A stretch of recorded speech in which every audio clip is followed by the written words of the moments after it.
புதுச்சேரி ஏனா பகுதியில் மீன் சந்தையில் வழுக்கி விழுந்து மூச்சடைத்த மீனவருக்கு சிபிஆர் எனப்படும் அவசர முதலுதவி சிகிச்சை அளித்து மீனவரை உயிர் பிழைக்க வைத்ததன் வீடியோ காட்சி வெளியாகி வைரலாகி வருகிறது.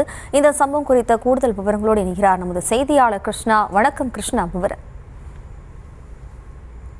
புதுச்சேரி பிராந்தியமான ஏனாம் தொகுதியில் மீன் சந்தை சரியாக சுத்தம் செய்யப்படாததால் பலர் சந்தையில் வழுக்கி விழுந்து விபத்துக்குள்ளாகி வருவது வழக்கமாக இருந்து வருகிறது.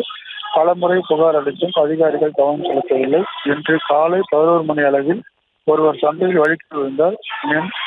இந்த நிலையில மீன் சந்தையில் இருந்த ஒருவர் அவருக்கு சிபிஆர் உதவியானது உடனடியாக செய்ததன் காரணமாக அவர் உயிர் பிழைத்தார். தற்போது ஏனாம் அரசு மருத்துவமனையில் சிகிச்சை பெற்று வருகிறார். இதற்காக சந்தையில் இருந்த பெண்களுக்கு நன்றி தெரிவித்ததுடன் இந்த சம்பவத்தை கடுமையாக கண்டித்தும் சந்தையில் உள்ள பிரச்சனையை உடனடியாக தீர்க்க வேண்டும் எனவும், இல்லாவிட்டால் பெரிய அளவில் போராட்டத்தை நடத்துவோம் எனவும் அவர்கள் எச்சரிக்கை கொண்டிருக்கிறார். தற்போது அந்த வீடியோவானது சமூக வலைதளங்களில் வைரலாகி வருகிறது.